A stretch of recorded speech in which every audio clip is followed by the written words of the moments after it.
వ్యవస్థల్లో అధికారుల్లో ఇంకా కాస్తంత ప్రక్షాళన జరగాల్సిన అవసరం ఉంది అంటారు. ఉంది, నిజమే. అది పోలీస్ శాఖలో కూడా ఉంది, పోలీస్ శాఖలో ఉంది, ఆల్ డిపార్ట్మెంట్స్ లో ఉందండి. ఈ రోజు మున్సిపల్ కార్పొరేషన్ లో కూడా ఉంది. అందుకే కదా సార్ అన్ని ప్రక్షాళన చేస్తున్నారు. ఎవరైతే నెల్లూరులో చేశారో వాళ్ళందరూ తీసేసి వేరే జిల్లాలకి మార్చి ఆ జిల్లాల నుంచి ఇక్కడ రప్పిస్తున్నారు. అన్ని ప్రక్షాళన చేయాలా, సచివాలయాలు చేయాలి, సచివాలయాలు చేయాలా. ఎందుకంటే నాటుకోపోయారు, ముదిరిపోయినారు, ఒకళ్ళు ముదిరిపోయినారు. అందువల్ల ఎందుకంటే కొంతమందిని వాళ్ళని ఇబ్బంది పెట్టేది ఏం లే, ఏదైనా న్యాయబద్ధంగా పోరాటం చేయడమే. ఇప్పుడు ప్రభుత్వం వాళ్ళని ఇబ్బంది పెట్టాలని ఉద్దేశం కాదు, మీరు మారండి అనే అవకాశం ఇస్తున్నారు. ఇంకా కూడా వైసీపీ ప్రభుత్వంలో మేము వాళ్ళని ఇబ్బంది పెట్టాం, తెలుగుదేశం పార్టీలో కూడా అట్లాగే ఇబ్బంది పెట్టాలా అనేది మీరు మానేయండి అని చెప్తున్నారు.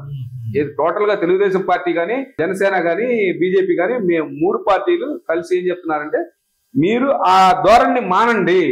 మీరు ఎంతసేపు ఇంకా కూడా ప్రజల్ని ఇబ్బంది పెట్టాలని, లేకపోతే నాయకుల్ని ఇబ్బంది పెట్టాలని, వాళ్ళని ఇబ్బంది పెట్టాలనేది మానేయండి. సో వ్యక్తిగత కక్షలు వద్దు. ఇదే కూటమి ప్రభుత్వం నినాదం. వ్యక్తిగత కక్షలు అయితే వద్దు. సార్ మధు గారి దగ్గర మీరు మాట్లాడుతూ మొత్తం నెల్లూరు జిల్లాలో 10 మంది ఎమ్మెల్యేల గారి గురించి, సేమ్ టైమ్ లో మంత్రి గారి గురించి కావచ్చు, ఎంపీ గారి గురించి అంతా చెప్తున్నారు. పేర్లు వేళ్ల మీద లెక్క పెట్టి చెప్తారు, వాళ్ళ వ్యక్తిత్వాన్ని కూడా ఇచ్చి వివరిస్తారు. తెలుగుదేశం పార్టీతో మీ బంధం పెనేసుకపోయింది ఖచ్చితంగా. అయితే అలాగే నారాయణ గారి విజయం కొరకు, అటు శ్రీధర్ రెడ్డి గారి విజయం కొరకు మీ స్థాయిలో మీరు గట్టిగా కృషి చేశారు. మరి కూటమి ప్రభుత్వం ఇప్పుడు కొన్ని నామినేట్ పదవుల్ని ఆఫర్ చేస్తూ ఉంది. మరి ఇలాంటి పదవి మీకు వచ్చే అవకాశం ఉంది? ఇప్పుడు ఏదో అడిగితే ఇచ్చేది నాకు ఇష్టం లేదు. నేను ముందు నుంచి కూడా నేను ఏదో అడిగి ఒక పదవి తీసుకోవాలనే ఆలోచన నాకు ఉండదు. ఎందుకంటే నాకు లాస్ట్ టైము బాబు గారితో అంటే మా కార్పొరేషన్ ఎలక్షన్స్ అయిపోయిన వెంటనే యాక్చువల్గా నిజంగా నేను గెలిచి ఓడాను కాబట్టి నేను చాలా డిప్రెషన్ లోకి వెళ్ళా. ఎందుకంటే నన్ను కింద స్థాయి వాళ్ళు కూడా నేను గెలిచారని అనౌన్స్ చేశారు.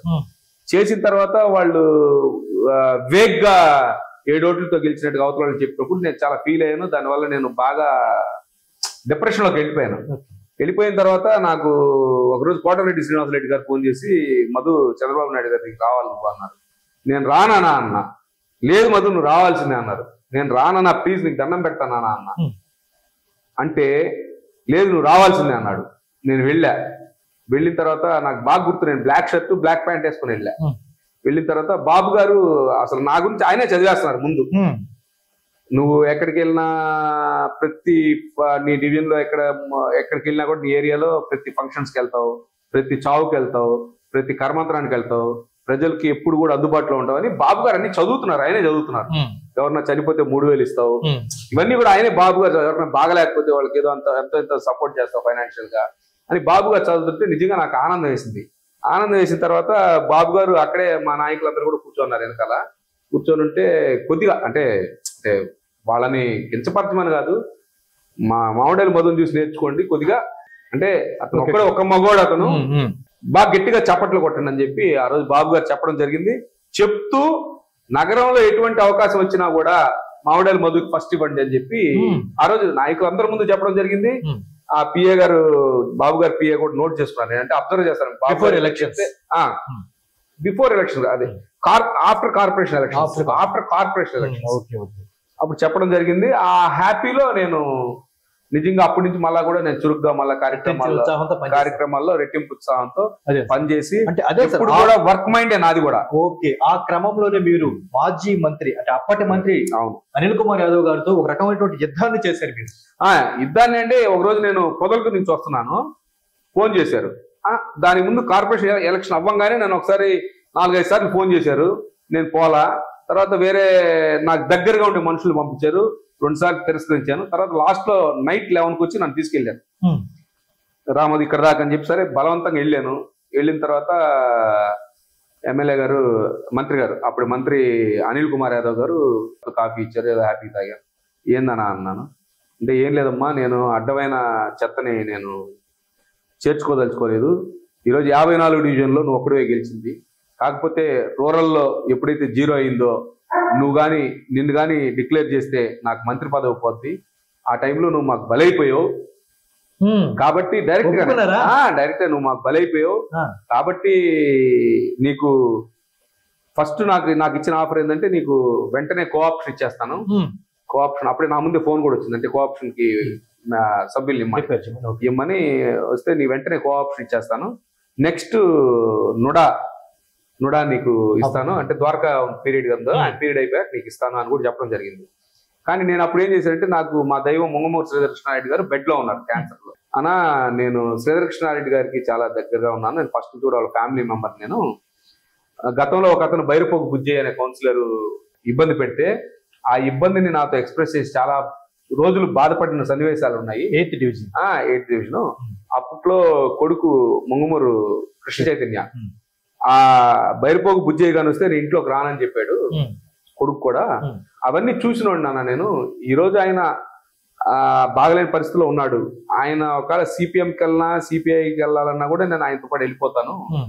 కానీ నేను రాను వేరే పార్టీకి. ఆయన సరే శ్రీకృష్ణారెడ్డి గారు చెప్తే వస్తావా అని అడిగారు మంత్రి గారు. అప్పుడు టక్కని టైం చూసుకున్నారు 1:30 చూసి ఇప్పుడు రేపు మార్నింగ్ మాట్లాడతా అన్నారు. ఓకేనా అని చెప్పి వచ్చేసాను నేను అక్కడి నుంచి. వచ్చేసిన తర్వాత ఇంకా నాకు శ్రీకృష్ణారెడ్డి గారు నాకేం చెప్పాలని నేను ఇంకా తెలుగుదేశం పార్టీలో ఆయన తెలుగుదేశం పార్టీలో యాక్టివ్గా ఉన్నాము అట్లాగే ఉన్నాను. అప్పుడు అనిల్ కుమార్ యాదవ్ గారు మీ మీద ఏమన్నా తర్వాత ఒక రోజు ఏం జరిగిందంటే నేను మామూలుగా నాకు మౌత్ పబ్లిసిటీ ఎక్కువ.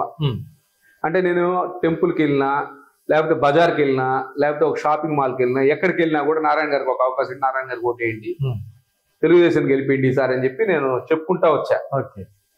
ఎవరో ఒకరు అంటే పేర్లు ఎందుకు వీళ్ళు ఏం చేశారంటే ఒకరోజు పోయి మంత్రి గారికి చెప్పారు ఇట్లా మామిడాల మధు ఇట్లా ప్రచారం చేస్తున్నాడు. టోటల్ గా చెప్పారు. చెప్పిన వాళ్ళు కూడా తెలుసు మనకు, అటు మనతో బాగున్న వాళ్ళే చెప్పేశారు. చెప్పంగానే ఆయన నుండి నేను పొదలకూరు నుంచి వస్తా ఉన్నా. ఇట్లాగే రే అనే భాషతో రే కర్మదాలి నేను కానీ గెలిస్తే నువ్వే ఫస్ట్ టార్గెట్ రా, ఫస్ట్ వికెట్ నువ్వే, ఫస్ట్ వికెట్ నువ్వే అని కూడా నాకు చెప్పడం జరిగింది అనిల్ కుమార్ యాదవ్ గారు. ఓకే అని నేను ఫోన్ టక్కని పెట్టేశాను. ఆయన ఫోన్ లో చేయాల తర్వాత చూస్తే ఆ రాజీవ్ అనే అతను ఫోన్ లో చేశాడు. తర్వాత తెలిసింది. ఓకే అన్నాను. ఇలాంటి ఒత్తిళ్లు ఎంత ఇబ్బందులు పడుతూ ఒక రకంగా ప్రాణాలు సైతం గాల్లో పెట్టి మీరు ఎలక్షన్ చేశారు. మరి ఇలాంటి కార్యకర్తలు కానీ పార్టీ కాపాడుకోకపోతే ఇంతకన్నా సిగ్గుమాల చర్య ఏముంటుంది పార్టీకి? ఏముండదు. ఎందుకంటే వాస్తవంగా కూడా మా లాంటి వాళ్ళు ఖచ్చితంగా కాపాడుకోవాలా. ఆ కాపాడుకుంటారని చెప్పి మాకు నమ్మకం అయితే 100% ఉంది. దాంట్లో మా వాళ్ళు మమ్మల్ని మా నారాయణ గారు కానీ, ఇటు శ్రీధర్ రెడ్డి గారు కానీ, చంద్రబాబు నాయుడు గారు కానీ, లోకేష్ బాబు గారు కానీ, ఆనం రామనారాయణ గారు కానీ, కావ్య కృష్ణారెడ్డి గారు కానీ, అలాగే కాకర్ల సురేష్ గారు కానీ, అందరూ పాజిటివ్, ఇంటూరు నాగేశ్వరరావు గారు కానీ, అబ్దుల్ అజీజ్ గారు కానీ, బీదా రవిచంద్ర గానీ, వీళ్ళందరూ కూడా సోమిరెడ్డి చంద్రమోహన్ రెడ్డి గారు కానీ, పాసం సునీల్ గారు కానీ, వీళ్ళందరూ కూడా కురుగుండ రామకృష్ణ గారు కానీ, వీళ్ళందరూ కూడా ఎవ్వరు కూడా మా అందరినీ కాపాడతారనే మాకు ఖచ్చితంగా నమ్మకంగా ఉంది. ఎందుకంటే మేము ఎప్పుడన్నా మా కాన్స్టిట్యున్సీలో మేము వాళ్ళకి ఓటు వేయకపోయినా కూడా ఈరోజు చంద్రమోహన్ రెడ్డి గారు ఉన్నారు, నేనే ఓటు వేయాలి. ఆయన ఇది మీకు ఫ్రాంక్ చెప్తున్నా. మీకు చెప్పి కావ్య కృష్ణారెడ్డి గారు ఉన్నారు, నేనే ఓటు వేయాలి. మీకు తెలిసిన వాళ్ళు చెప్పుకున్నాం. కానీ పోతే ఎంత రెస్పెక్ట్ ఇస్తారంటే అంత రెస్పెక్ట్ ఇస్తున్నారు. చాలా అది. ఇప్పుడు మనిషిని వాళ్ళేం మాకేం చేయబడలే. ఇప్పుడు నిన్న నాకు ఫైనాన్షియల్ గా ఏం ప్రాబ్లం లేదు, నాకేం అవసరం. ఒక రాజకీయ నాయకుడితో అంటే మిగతా వాళ్ళ నాకు రాజకీయ నాయకుడితో నాకేం అవసరం, గౌరవం. ఓకేనా? ఆ రెస్పెక్ట్ ఒకటే మాకు కావాలి. ఆ రెస్పెక్ట్ మీకు ఓకేనా? వ్యాపారంలో సంపాదించుకుంటాం, రాజకీయాల్లో ఖర్చు పెడతా. ఓకేనా? రాజకీయాల్లో సంపాదించి వ్యాపారంలో ఖర్చు పెట్టాం. రాజకీయాల్లో సంపాదించే ఇదే లేదు నాకు. మొదటి నుంచి కూడా నేను కార్పొరేటర్ గా ఉన్నా, స్టాండింగ్ కమిటీ మెంబర్ ఉన్నా, 2 సార్లు గెలిచినా, ఎప్పుడు కూడా నేను రాజకీయాల్లో ₹1 సంపాదించుకోవాలి.